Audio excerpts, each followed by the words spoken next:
Okay, so welcome to my lecture number 2.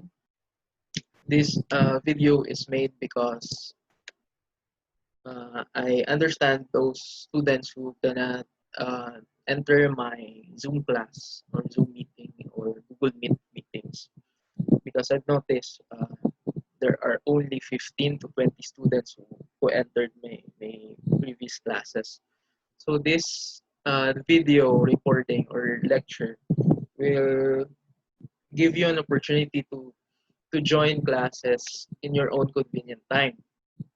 So what will happen is I will just cut the video, probably part 1 and part 2, so that if the lecture is long, it will not consume much data or size, or it will only take about 50 MB to upload and to view.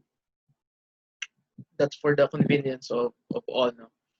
So in the lecture 1 or our first meeting, we talk about the introduction to communication as a part of the topic for business communication. We also define what is business communication, and we talk about uh, how communication differs in a certain company or in a certain organization. This is different from our conversational communication in our previous learnings in our communication skills and purposive communication. But in business communication, talks about how we converse to a certain people to become beneficial to the organization. So everything gina-discuss nyo sa inyong boss, sa inyong employers, or sa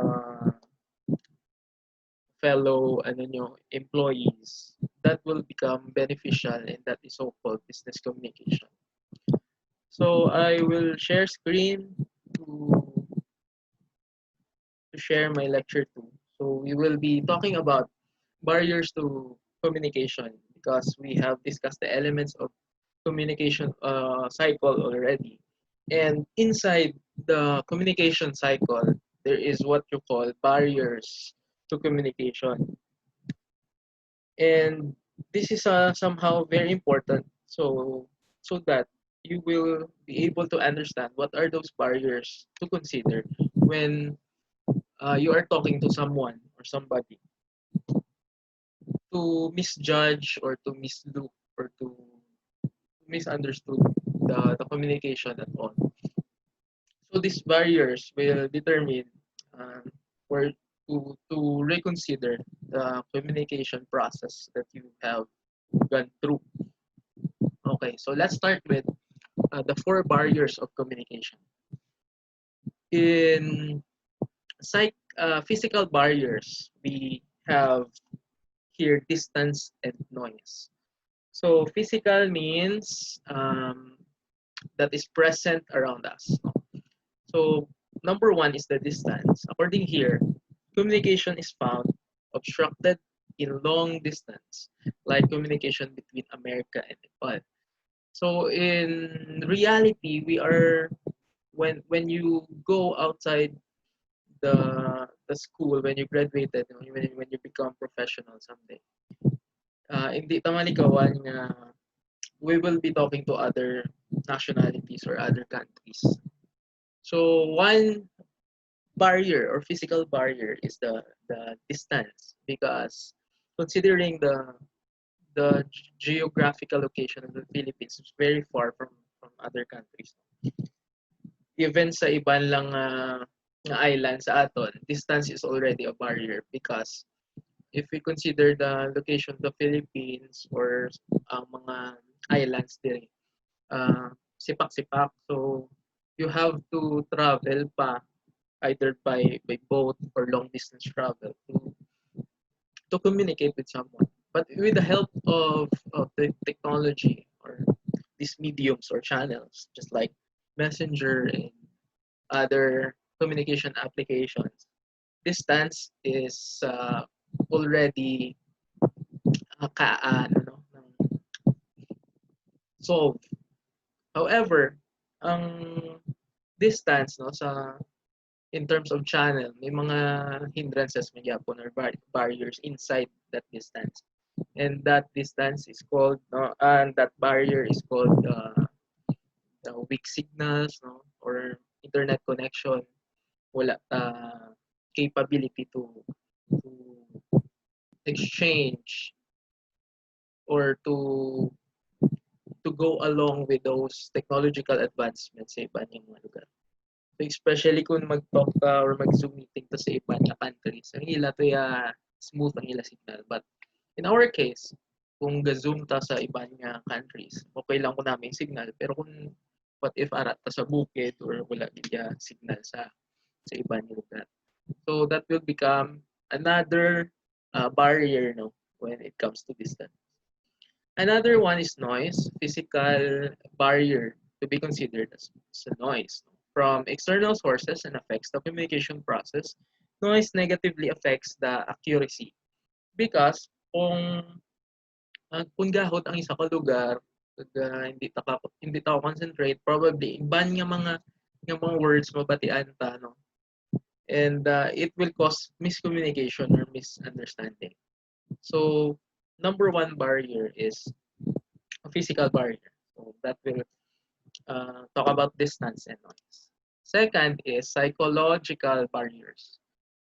We have here perception, filtering, and emotions. So perception, it is the process of accepting and interpreting the information by the receiver. People receive things differently for various number of reasons. So, ang aton pag-ichindi sa paghambal sa isa ka tao is different. Probably it's because of the tone of the voice of the person or the sender. No? Probably ang iyang gesture, facial expression is different. That's the reason why our perception of accepting or interpreting, or sometimes we call that decoding of the message of the receiver is different. Um, Sometimes it's a quick when we have phone calls lang, but it is uh, commonly gid niya nga ka experience na ang perception when when there is face-to-face interaction with the person or the receiver from the sender to the receiver. So amo na ang isa ka barrier no sa ang perception. Second is filtering. This is in this process, knowingly or unknowingly, some valuable information may be disposed. Sometimes man kakalipat ta sang iyang balta kag ang mga importante nga mga details will be left unspoken. So is abit na hambal ta na ang mga dapat ta ihambal. But in the filtering barrier, may mga hindi ta likawan nga malipatan ta or some reasons or it is usually ginahugod ta na filter because in some point basi makasakit ta emotion ng tao, makasakit ta or it's very sensitive na. But filtering tani is effective kung ang tao sensitive. Pero kung hindi man lang sensitive ang tao, you have to say the right words dapat. So that's how filtering works as a barrier. So ginalimit yan ginahambal. And the third one is emotion. Emotion also creates barriers to effective communication like anger, hate, mistrust, jealousy, and etc. So sometimes when we are very happy, we tend to say a lot of words nga hindi ta halikawan nga mahambal no. Sometimes ang mga sekreto taga-kambal ta because of those excitement in our emotions. Also, kung angry ta tanan mahambal ta man without filtering the words. So that's how emotion works as a psychological barrier in communication cycle. Viewpoint, also a psychological barrier. It also creates barrier to effective communication because it is the receiver doesn't clear the message, ignore without hearing. The message may create obstruction. So usually kakatabo ni when there is no uh, syncing of ideas. Kung ang ginahambal sa isa wala mo kinabaton. Kag usually gakos sa misunderstanding because you are not open-minded. The the viewpoint of the sender is different from your viewpoint as a receiver. So the cause trouble or chaos sa viewpoint. And I think this is the last psychological barrier, the defensiveness. No?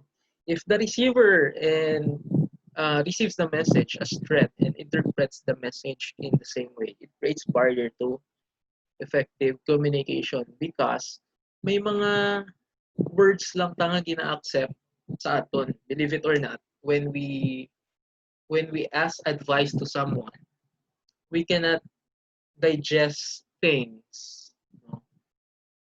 The whole things nga ginahambal sa isa ka advisor sa imo. We only filter those um, advices to the point nga manamian lang ta and we accept that into our system. How about the things nga wala ta gina-accept? Gina pabungol-bungulan ta na, ginapaluso ta na sa isa ta ka tulunggan. That's how defensiveness works. Ay, hindi ko na yan. No? Gina-deny mo ang butang or ang message ng isa ka sender. That creates a barrier also in psychological.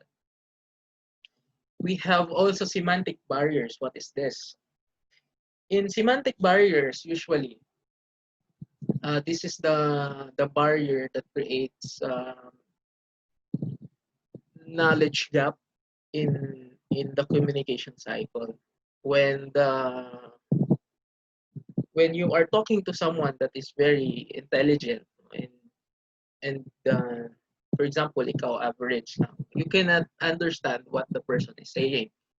Especially kung grabe iyang nga language yung ginagamit, yung highfalutin words, for example, or ka mga ano no, ka mga tayo ng mga English. So language is a barrier kumbaga sa aton because may mga butangan may hindi ta pa maintindihan in some point we have to search ba na sa internet or sa dictionary to understand the person is saying. Amuman sa jargon when we are talking to people nga sagada siya, you know, for example sa computers, may mga computer jargons or sa mga IT experts nga kinahambal nila nga hindi ta ka maintindihan sa mga normal nga tao nga hindi IT. So in that way, semantic barriers are present or in that jargon. Amuman sa mga doctors, may mga doctors nga gambal sa mga medical terms nga hindi ta maintindihan because they only talk about medical language nga hindi natin maintindihan. So sila lang ng mga doctors maintindihan.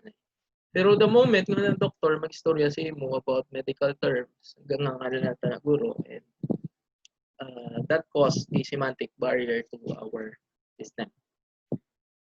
And the last one is organizational barriers. Usually present sa workplace. It is raised from organizational goals, regulations, structure, and culture. So number one is poor planning.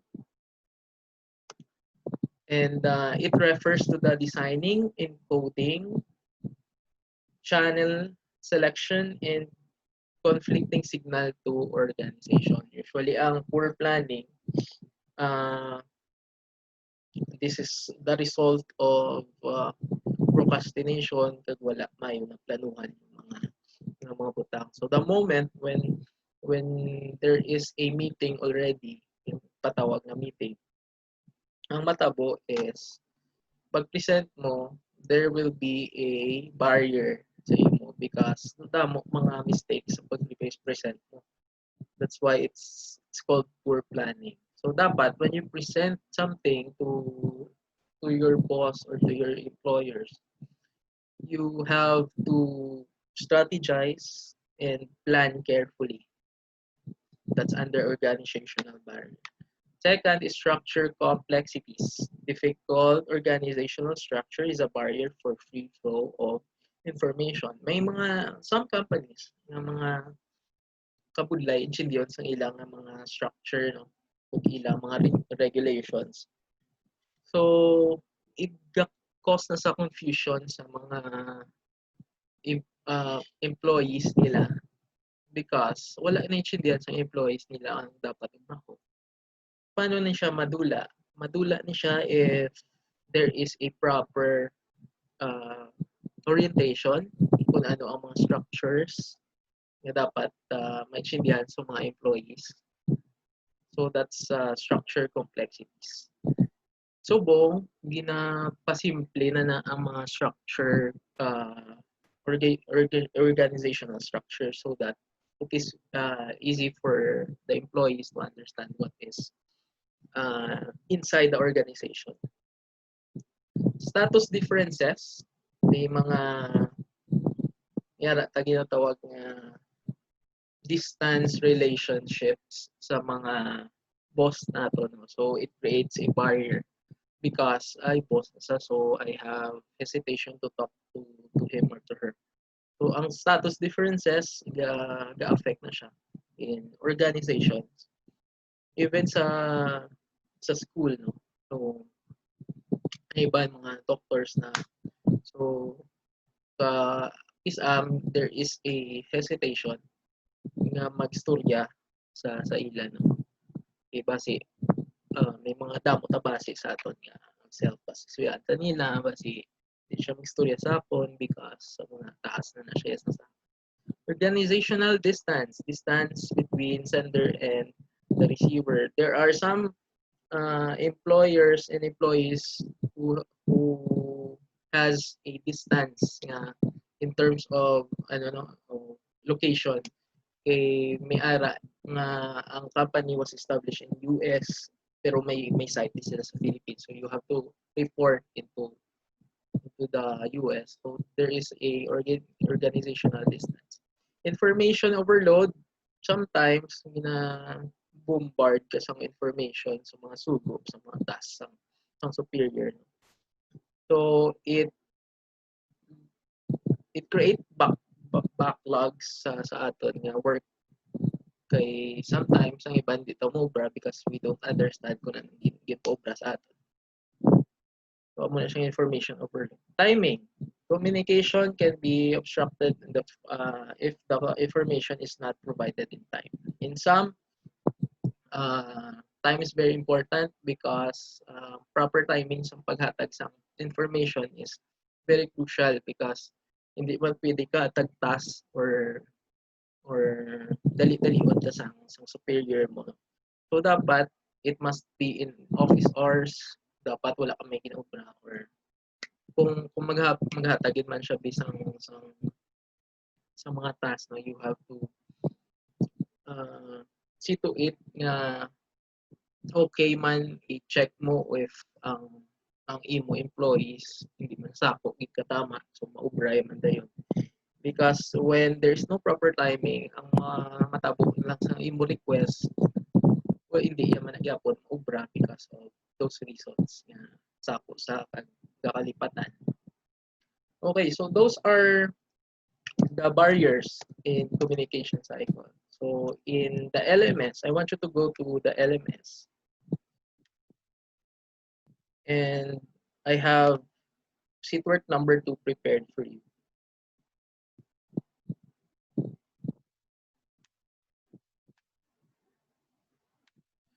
I will share my screen so that you can. Okay. So just go to our dashboard.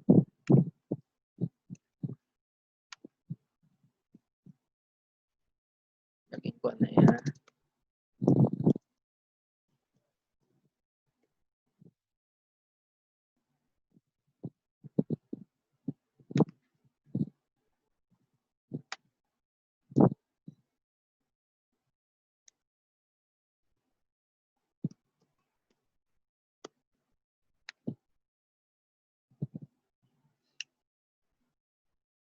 just go to business communication and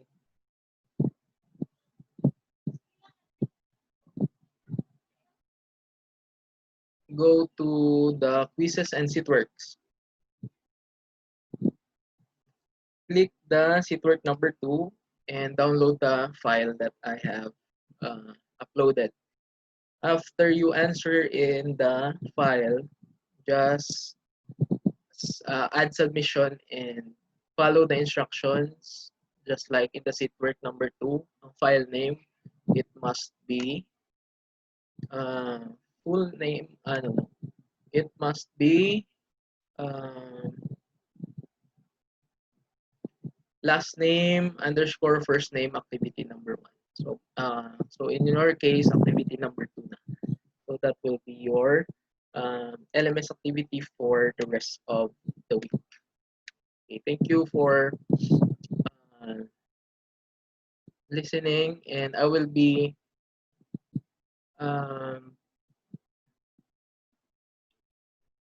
I will be entertaining questions in the GC lang. So just if you have questions, just simply go to the GC.